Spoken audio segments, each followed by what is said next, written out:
참예수님 이승화 시몬 신부입니다. 오늘 이야기 나눌 내용은 구약 성경을 어떻게 보면 좋은가입니다. 구약 성경을 읽을 때 일단 방대한 양 때문에 사람들이 많이 주춤거리고 어려워하는데요. 몇 가지 포인트와 역사적 흐름만 기억한다면 성서를 읽을 때 굉장히 큰 도움이 될 거예요. 특별히 기억해야 될 것은 구약 성서는 이스라엘 백성과 하느님 사이에 맺어지는 사랑의 관계라고 보시면 훨씬 더 편할 거고요. 하느님의 약속이 어떻게 이루어지는지를 보시면 도움이 됩니다. 그 약속은 세 가지. 함께 해주신다는 약속, 땅의 약속, 자손의 약속이죠. 이 세 가지가 성조 시대들부터 시작을 해서 어떤 식으로 이루어졌는지를 본다면 오늘을 살아가는 우리들이 하느님과 어떤 관계를 맺으며 살아가야 되는지, 또 나에게 오는 하느님의 손길들을 어떻게 발견하면 좋은지를 생각할 수가 있습니다.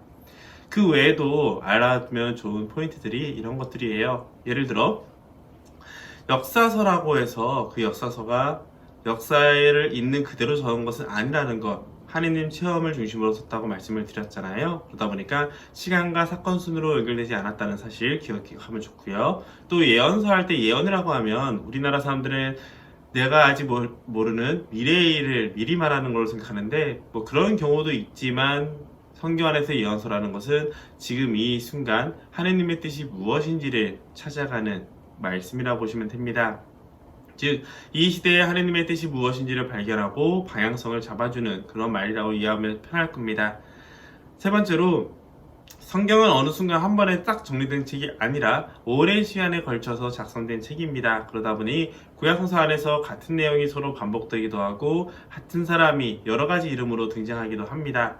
그리고 같은 이야기가 다른 식으로 전개가 되는 것도 있는데요. 그것들은 성경의 오랜 역사 안에서 다양한 기록들이 보이고 그 서로 상충되는 내용이라 하더라도 그 안에 하느님의 뜻이 있다고 믿고 남겼기 때문에, 그래서 성서 안에 다양한 이야기들이 같은 이야기가 다양한 방법으로 표현됐다는 거 알고 계시면 좋을 것 같습니다. 네 번째로, 시서와 지혜서는 이스라엘 백성이 찾아낸 하느님의 말씀뿐만 아니라 이스라엘 주변에 있었던 지역에서 나오는 격언들까지 다 포함하고 있다는 사실입니다. 여기서 알 수 있는 포인트는 세상을 창조하신 하느님이시기 때문에 세상 안에 있는 흔적을, 하느님의 질서를 찾아간다면 꼭 유다인뿐만 아니라 누구라도 하느님의 메시지를 찾을 수 있다는 것이죠. 그리고 마지막으로는 사실과 진실을 구분해야 됩니다. 역사를 온전히 그대로 적은 것이 아니다라고 비슷한 내용인데요.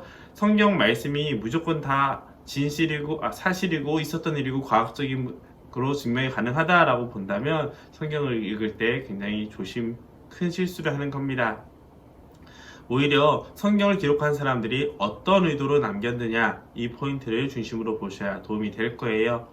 이런 중요 요소들 기억하는 거를 이런 사실들을 기억하면서 구약성서가 가지고 있는 특징들, 그 책들이 어떻게 나눠지는지와 어떤 내용을 담겨 있는지를 이야기해 드릴게요.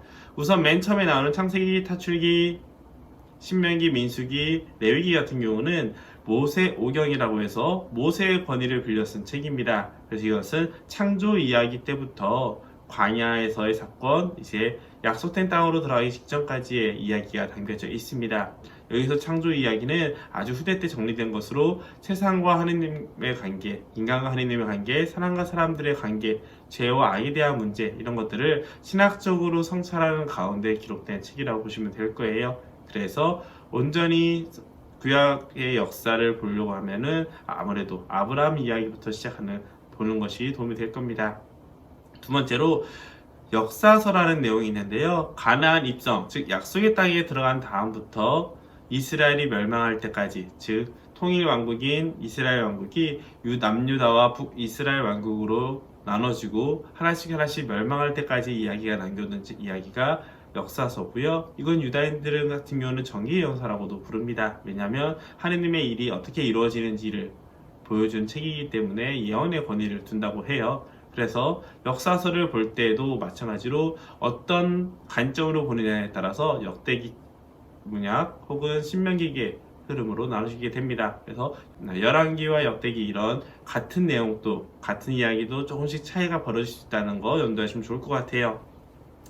세 번째로, 예언서는 역사서하고 흐름이 비슷하게 가는데 조금 더 많이 포함됩니다. 성산에서는 많은 예언자들이 등장해요. 그 예언자들 뿐만 아니라 따로 등장한 예언자들의 글까지, 즉 가나안 입성, 약속의 땅으로 들어간 다음부터 나라가 멸망하고 유배를 간 다음, 그리고 유배를 갔다 와서 정착할 때까지 등장했던 예언자들의 글들을 남겨놓은 책이 예언서입니다. 다만 주의할 것은 대예언자와 소예언자라고 나눠서 여러 가지 순서로 나와 있는데, 이 성경에 나와 있는 순서가 꼭 예언자들의 활동 순서라고 말할 수는 없습니다. 마지막으로 시서와 지혜서라는 것이 있는데요. 그것은 다윗 시대부터 시작해서 사람들이 찾은 세상에 담긴 지혜 이야기, 하느님의 창조 질서를 인간의 노력으로 찾은 내용이라고 보시면 될 겁니다. 나머지 내용들, 모세오경, 역사서, 예언서, 이런 책들은 하느님이 직접 역사에 개입하시거나 하느님이 예언자들 또 누구를 통해서 얘기한 거라면, 시서와 지혜서 같은 경우는 인간의 입장에서 하느님께 나아가는 이야기로 보시면 될 겁니다. 네, 여기까지 성서에 대한 기본적인 틀이고요. 이제 역사 이야기 흐름을 가볍게 이야기를 하도록 할게요. 중요한 포인트들 각각의 안에 어떤 의미를 담고 있는지 이런 내용들까지 하면 너무 길어지니까요. 전반적인 구약 성경의 역사를 흩어주는 식으로만 이야기 나누도록 하겠습니다. 먼저 아까 말한 것처럼 구약 성서의 이야기는 아브라함부터 시작하면 좋을 것 같아요. 아브라함부터 시작해서 하느님이 부르셔서 아브라함은 응답을 하게 되고 약속의 땅을 향해 출발하게 됩니다. 그래서 아브라함에게는 하느님이 세 가지 약속, 아까 제가 말했던 함께 하겠다, 머물 땅의 약속, 그리고 자손 번성의 약속을 해주십니다. 조건이 있겠죠. 당연히 하느님의 율법을 잘 지킬 때라는 그 조건을 가지고 이제 살아가게 되시고요. 그 다음에 아브라함의 아들들인 이삭과 야곱까지 하느님의 약속이 하나씩 이루어지는 걸 보게 됩니다. 그런데 야곱의 12아들들 중에서 맨 마지막에 요셉을 야곱은 조금 더 많이 총애했던 것 같아요. 그러다 보니 야곱 같은 나머지 11명의 형제들이 요셉을 질투해서 결국 상인들에게 팔아버리게 됩니다. 그래서 요셉은 이런저런 일 끝에 이집트에 들어가게 되고, 결국 하느님의 도우심으로 이집트에서 감옥에 갇혔던 죄수가 서서히 올라가게 돼서 이집트의 총리까지 될 수 있었습니다. 전국적인 기근이 발생했을 때 야곱과 그의 가족들은 식량을 구하기 위해서 이집트까지 찾아오게 됐고요. 그때 요셉과 만나게 되어서 어떤 에피소드를 통해서 다시 함께 할 수 있게 됩니다. 이렇게 다시 약속의 땅으로부터 나와서 이집트로 돌아가게 되는데요. 시간이 지나서 이집트에서 유다인들이 워낙 많아지다 보니까 이집트 왕은 유다인들을 박해하기 시작을 합니다.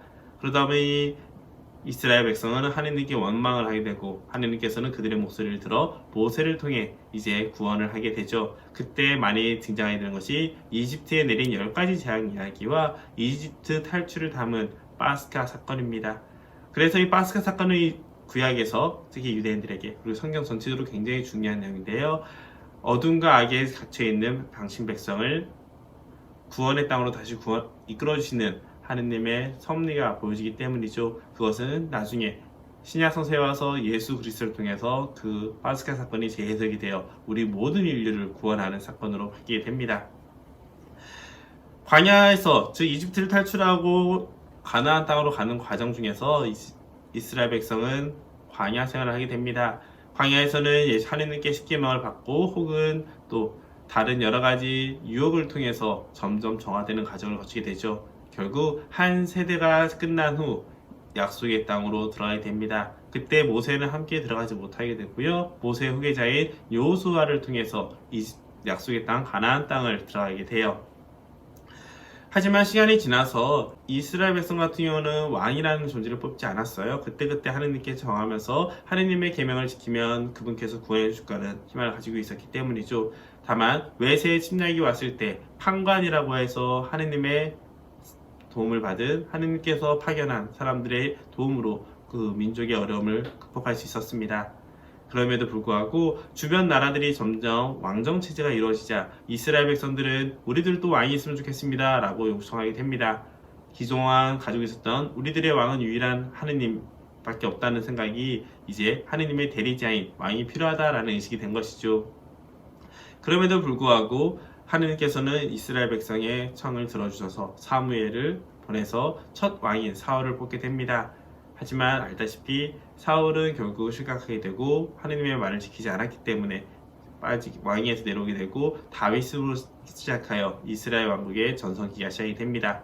하지만 다윗과 솔로몬 왕이 죽은 후에 그 후계자들 사이에서는 문제가 생기게 돼요. 여러 가지 이유가 있지만 그거는 또 따로 보시면 되겠고요. 결국 유다 지파와 소수 지파들이 모인 남유다 왕국과 풍성한 자원을 자랑하던 북이스라엘 왕국으로 나눠지게 됩니다. 북이스라엘 왕국은 풍성한 자원이 있다고 했죠. 그러다 보니 주변 나라들에서 수시로 공격을 하게 돼서 결국 북이스라엘 왕국이 먼저 멸망하게 되고요. 시간이 지나 남유다 왕국도 공격을 받아서 멸망하게 됩니다. 물론 성경 안에서는 이 이야기들을 하느님의 계명을 지키지 않고 하느님께 충실하지 않았을 때, 이방 우상 숭배를 하게 되었을 때, 이방 신들을 믿고 우상 숭배를 하게 되었을 때 이런 일이 벌어졌다라는 식으로 진단을 하게 되죠. 어찌됐든 나라가 멸망한 후에 이스라엘 백성은 그 나라를 공격했던 바벨로니아 이런 나라들로 유배를 하게 됩니다. 유배를 갔을 때 이 사람들은 큰 충격을 받아요. 하느님께서 우리와 함께 하신다는 징표인 성전이 파괴가 되거든요. 그러다 보니 우리의 하느님이 잘못된 것인가? 우리가 잘못된 신을 모신 것인가? 우리의 신이 이렇게 절대적으로 강한 신이 아니었나? 라는 여러 가지 생각을 하게 되는데, 그러다 깨달은 것이 우리 모두들이 율법을 제대로 지키지 않아서 하느님이 이방 민족을 통해서 벌을 주신 거구나 라는 걸 깨닫게 됩니다. 이런 내용들은 예언서를 통해서 우리는 알 수가 있게 돼요. 그러다가 유배를 간 사람들은 아무래도 부유한 상류층이겠죠. 그 사람들이 자신들의 순수한 전통을 지키면서 율법에 더욱 충실하게 살아가는 가운데 이스라엘 땅에는 평민들, 가난한 이들이 남게 됩니다. 그 사람들은 남겨진 이들이라고 해서 결국 다른 생존을 위해서 다른 이민족들과 결혼을 하는 등 혈통이 섞이게 되기도 하죠. 그러다가 고레스 왕이라는 페르시아 왕에 통해서 그동안 자신들이 점령했던 나라들의 민족들을 원래 땅으로 돌려보내주는 놀라운 일이 벌어집니다. 그러다 보니 유다인들은 우리들이 율법을 잘 지켜서 하나님께서 이렇게 우리에게 선물을 주시는구나 라고 깨닫고 유다 땅으로 돌아가게 되죠. 그리고 성전을 다시 재건하게 되면서 나라를 복구하게 됩니다. 하지만 지금까지 말했던 모든 이야기들 중에서 그 상처가 남게 되죠. 예루살렘을 중심으로 나라가 다시 세워지기 때문에 북이스라엘 지역은 아무래도 차별을 받을 수밖에 없겠고요. 또한 사마리아 지역 사람들은 다른 이방인들과 섞였다고 해서 더욱더 차별을 받을 수밖에 없게 됩니다.